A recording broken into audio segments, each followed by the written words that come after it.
Hi everyone, स्वागत है आपके अपने चैनल सरकारी नौकरी में। नई शिक्षक भर्ती के लिए बेसिक शिक्षा निदेशालय पर धरना दिया गया। अभ्यर्थियों का कहना है कि जल्द से जल्द 97,000 वैकेंसी निकालिए, जबकि निदेशालय का कहना है कि 51,000 के आसपास हमारे पास वैकेंसी है, वही निकाली जाएगी। लेकिन अभ्यर्थी अपनी बात पर अड़े रहे, डटे रहे कि 97,000 वैकेंसी जल्द से जल्द आ जानी चाहिए। अभ्यर्थियों की तो यहाँ तक मांग है कि टेट के पहले इसको करा दिया जाए, यानी कि टेट जो फरवरी में होने वाला है, फरवरी से मार्च के बीच यूपी टेट, वह अभी बाद में निकलेगा और उसके पहले ही 97,000 वैकेंसी निकाल करके हमको भर्ती कर लिया जाए। उसके बाद आप नेक्स्ट वैकेंसी टेट वालों के लिए निकालिए, जो टेट अब की करके इसको भरेंगे। तो फिलहाल अभी सरकार इस पर कुछ विचार विमर्श नहीं की है। अभ्यर्थियों ने मांग दिया है, धरना दिया है, लेकिन विवश तो होना ही पड़ेगा इनको और जा करके वैकेंसी को निकालना ही पड़ेगा। सबसे बड़ी खुशखबरी की बात यह है कि प्रवक्ता के जो 1473 पदों के लिए आवेदन अब शुरू हो गए हैं। पहली बार ऐसा हुआ है कि अब की इंटरव्यू नहीं रखा गया है, इसमें प्री और मेंस रखा गया है, जबकि इसके पहले केवल प्री होता था, एक ही एग्जाम होता था, उसके बाद इंटरव्यू होता था स्क्रीनिंग के बाद। अब की प्री और मेंस रखा गया है, इंटरव्यू को बाहर कर दिया गया है। बहुत ही अच्छा किया गया है। इंटरव्यू के नाम पे बहुत पैसे लिए जाते थे और इंटरव्यू 4-5 साल नहीं होता था। तो प्री के मेरिट को नहीं जोड़ा जाएगा, प्री के नंबर को नहीं जोड़ा जाएगा, मेंस के नंबर पे ही भर्ती की जाएगी, इसी के मेरिट को ही जोड़ा जाएगा। और बात करें लोक सेवा आयोग अब की इसका परीक्षा जो करा रहा है, तो जीआईसी के 991 पोस्ट हैं और जीजीआईसी के 482 पोस्ट हैं। मतलब इसका अगर फुल फॉर्म अगर आप समझना चाहें तो राजकीय इंटर कॉलेज और राजकीय बालिका इंटर कॉलेज। राजकीय इंटर कॉलेज में मेल फीमेल दोनों होते हैं और राजकीय बालिका इंटर कॉलेज में केवल फीमेल ही हैं। ऐसे में प्रवक्ता के 1473 पदों के लिए मंगलवार से भर्ती प्रक्रिया शुरू की जा रही है। आयोग की ओर से 22 दिसंबर से 22 जनवरी 2021 के बीच ऑनलाइन आवेदन लिया जाएगा और यह आवेदन का शुल्क क्या होगा ये आपको शाम तक पता चल जाएगा, क्योंकि आपका इसका नोटिफिकेशन जो है अभी पूरी तरह से नहीं आया है। केवल एक सूचना आई है कि वैकेंसी निकाली जा रही है। तो आपको थोड़ा सा और बता दें हम एज वगैरह के बारे में। आपको पता ही होगा, टीचर के लिए आपको 40 साल तक आप फॉर्म को भर सकते हैं, अप्लाई कर सकते हैं। वहीं आप अगर दिव्यांगजन हैं तो 55 वर्ष से आपकी उम्र अधिक नहीं होनी चाहिए।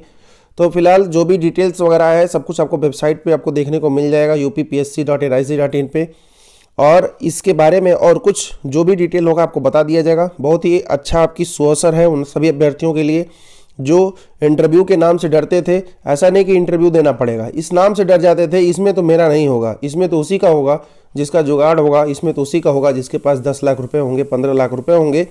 तो ऐसे में जो अच्छे अभ्यर्थी थे वो यहाँ छट जाते थे। जैसे 69,000 में आपको पता है कि परीक्षा में ही नकल हो जाती है, यहीं छट जाते हैं। लेकिन पीजीटी वगैरह एग्जाम में जो पीजी की परीक्षाएं होती हैं, इसमें टीजी की परीक्षाएं होती हैं, टीजीटी की। ऐसे में सब लोग कहाँ फंसते जाके इंटरव्यू में। तो अब की इसमें से इंटरव्यू बाहर किया गया है, टीजीटी में आपको पता ही होगा इंटरव्यू की बाहर कर दिया गया है। तो ऐसे में ये काफ़ी सहूलियत होगी उन सभी अभ्यर्थियों के लिए जो इंटरव्यू के नाम से डरते थे कि इसमें तो बस केवल घूस ही चलेगा। तो बहुत ही अच्छा रहेगा सभी अभ्यर्थियों के लिए जो लोग पीजी में अध्यापक बनना चाहते हैं। शिक्षक भर्ती में आरपीडब्ल्यूडी एक्ट का पालन नहीं किया जा रहा है।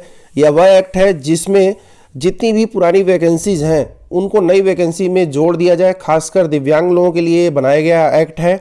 इसमें 2016 में एक्ट बनाया गया था जिसमें ये कहा गया कि जो बैकलॉग की सीटें हैं, जो पिछली बची सीटें हैं 68,500 की, उनको 69,000 में जोड़ दिया जाए। लेकिन सरकार का क्या कहना है, 68,500 में जो सीटें बची हुई हैं वो जो लोग आँख से, कान से, मुख से अथवा हाथ पैर को छोड़कर जैसे भी दिव्यांग हैं उनके लिए है। जबकि 69,000 में मैक्सिमम लोग कहाँ बचे हुए हैं जो हाथ पैर से दिव्यांग हैं। तो दिव्यांग अभ्यर्थियों का ये कहना है कि है तो दिव्यांग की ही ना, तो दिव्यांग कैटेगरी में जिन अभ्यर्थियों की है उनको मिल जानी चाहिए। यानी कि जो अन्य दिव्यांग की कैटेगरी में जो सीटें खाली हैं उनको हमसे जोड़कर, यानी हाथ पैर से जो दिव्यांग हैं उन अभ्यर्थियों से भरा जाए। साथ ही 3% आरक्षण जो हमारे साथ ये वादा खिलाफी किया गया कि 4% दिया जाएगा, नहीं दिया गया, तो 4% आरक्षण भी दिया जाए। आपको पता हो कि 4% अगर आरक्षण दिया जाए तो 500 से 600 अभ्यर्थी तुरंत बढ़ जाएंगे। तो 600 अभ्यर्थी का डेटा ये ले लीजिए आप। साथ ही जो 1100 के आसपास सीटें हैं, जो पिछली बची हुई सीटें हैं, जो कि 68,500 की 69,000 में आएंगी, तो ये सीटें भी लगभग 1000 सीटें हैं। तो लगभग 1,500 के आसपास दिव्यांग अभ्यर्थियों को इससे बहुत ही फायदा होगा और काफ़ी सारे अभ्यर्थी, इतनी संख्या में अभ्यर्थी लगभग बच गए हैं। तो ज़्यादा से ज़्यादा मैक्सिमम परसेंटेज का जो दिव्यांग होंगे उन अभ्यर्थियों को इससे लाभ पहुंचेगा और उनको नियुक्ति प्रक्रिया में शामिल होने का मौका मिलेगा, जो कि अभ्यर्थी बहुत दिन से तलाश में है। बात करें अगर एलटी ग्रेड की, तो एलटी ग्रेड में आपको पता होगा कि काफ़ी सारे सब्जेक्ट के एग्जाम्स हुए थे, 13 सब्जेक्ट के एग्जाम हुए तो 15 के थे। लेकिन 13 के ही असली में हुए थे, क्योंकि 2 तो 2 साल तक लटका दिए गए। तो काहे का एग्जाम हो?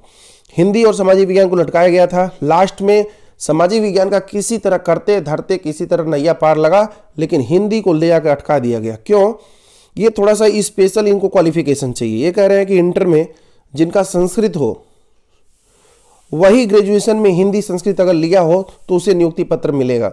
जब फॉर्म भर रहे थे उसमें उन्होंने ये स्पष्टता नहीं जवाब दिया कि जो अन्य बोर्डों में इन्हीं के सेम पोस्ट पर सेम स्किल के लिए अन्य जो बोर्ड है, जो कि माध्यमिक शिक्षा सेवा चयन बोर्ड भर्ती करता है, उस पर अलग क्वालिफिकेशन मांगता है, इस पर अलग क्वालिफिकेशन।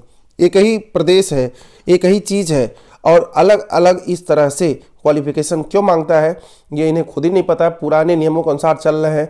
सन अभी 1973-75 का रूल लगा करके अभी इनका कोई रूल नहीं बदला हुआ है।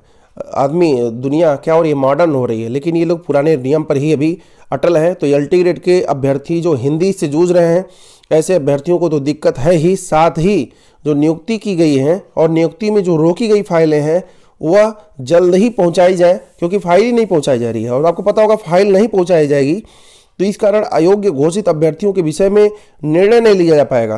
तो बहुत सारे अभ्यर्थी इसमें फंसे हुए हैं। फाइल लटकाई गई है जान करके। 2 साल 3 साल केवल अध्यापकों की ही वैकेंसी लटकाई जाती है। आप हिस्ट्री उठा के देख लें, पूरे कभी भी जब से ये वैकेंसी निकालते हैं, चाहे जो सरकार आई हो, केवल टीचर पे ही घूम फिर करके आके उनका निशान जाता है, क्योंकि उन्हें पता है कि टीचर की वैकेंसी में बहुत सारे अभ्यर्थी भाग लेते हैं और किसी भी वैकेंसी में इतनी बड़ी संख्या में अभ्यर्थी भाग नहीं लेते हैं। खासकर रेलवे भी पहली बार ऐसा किया है कि अभ्यर्थियों की मांग पर जल्दी जल्दी एग्जाम वगैरह शुरू किया है। इसके पहले रेलवे का भी बहुत खराब हिस्ट्री रहा है। जब भी वो भी फॉर्म निकालता था 5 साल 7 साल पता नहीं चलता था एग्जाम होगा कि भी नहीं होगा। एग्जाम होने के बाद रिजल्ट नहीं आता था, रिजल्ट होने के बाद मेडिकल वगैरह नहीं होता था, मेडिकल वगैरह होने के बाद नियुक्ति पत्र नहीं मिलता था। तो ऐसे में इन सबों का शुरू से ही यह प्रेरणा रहा है। अपने आप को एक दूसरे को प्रेरणा देते हैं कि किसी तरह से भर्ती आगे नहीं बढ़नी चाहिए। बात करें यूपी बोर्ड में खुलासा हुआ है, 82 अंक पाई गई। एक छात्रा है जो बांदा की है, इसने जब अच्छा पेपर किया था समाजशास्त्र का, तो इसका जब नंबर आया, जब अपना रिजल्ट देखा, उस रिजल्ट में इन्हें मात्र 26 अंक दिए गए थे।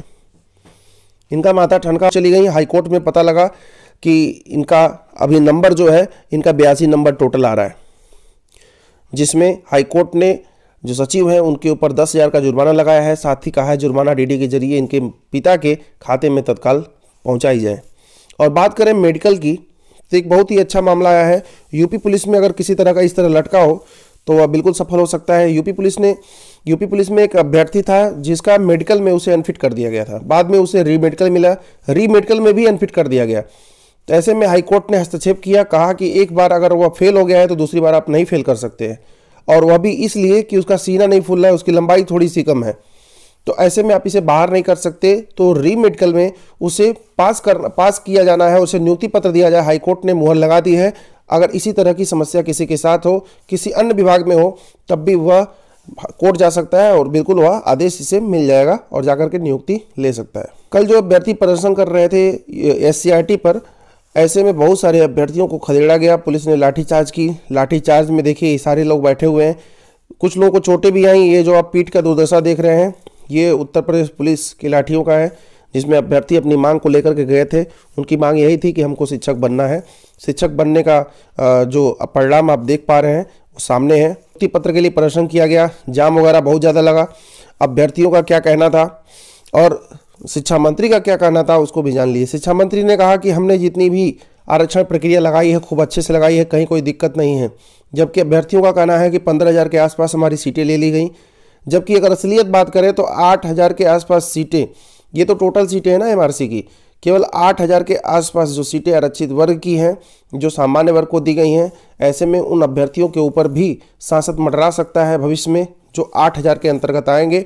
ऐसे में सरकार कहीं ना कहीं अभ्यर्थियों को लड़ाने का काम की है। अभ्यर्थी कोर्ट जा चुके हैं और जैसे ही कुछ आदेश आएगा 8,000 पर किसका अधिकार है, ये किन की सीटें थी जो दी गई हैं, क्योंकि जो सीटों का संख्या होता है, क्रम होता है, 50% ही होता है अनारक्षित वर्ग का।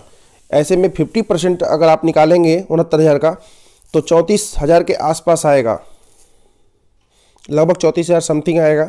तो ऐसे में 34,000 ना भर करके लगभग 42,000 के आसपास सीटें भर ली गई हैं, यानी कि 8,000 के आसपास सीटें भर ली गई हैं एक्स्ट्रा, जिसमें अभ्यर्थियों को आपत्ति है और आपत्ति होनी भी चाहिए, क्योंकि जिसको जितना सीट निर्धारित है इसमें अनारक्षित को भी एक तरह से आपत्ति होनी चाहिए, अनारक्षित को भी आपत्ति होनी चाहिए, क्योंकि आपके पास 50% सीटें हैं। आपको पता है कि आप इससे ज़्यादा भरवाएंगे या भरेंगे तो आपके ऊपर भी समस्या आएगी।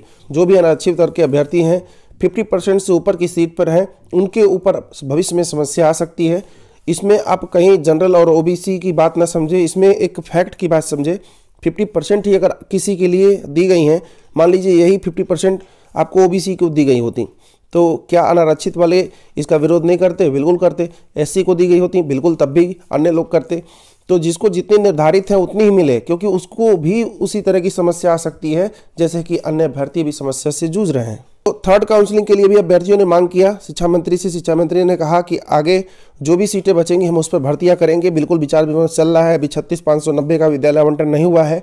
विद्यालय आवंटन होते ही थर्ड काउंसलिंग की चालू कर दी जाएगी। 22,000 सीटों को जोड़ने के लिए भी अभ्यर्थी मांग किए। इनकी मांग उतनी अच्छे से नहीं सुनी गई, क्योंकि इसमें अभ्यर्थी कम की संख्या में है।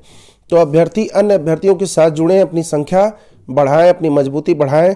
संगठन से ही सब कुछ होगा। जब ज़्यादा संख्या में रहेंगे सबको लगेगा कि इतने सारे अभ्यर्थी हैं, वहाँ पे कोई गणना नहीं करने जा रहा है, कोई किसी का आईडी नहीं देखने जा रहा है। तो 22,000 वाले अन्य जो मांग कर रहे हैं, जो संगठन वाले हैं, उनसे मिल करके और अपनी मांग जारी रखें, जिससे 22,000 सीटों को जोड़ करके फोर्थ काउंसलिंग कराई जा सके।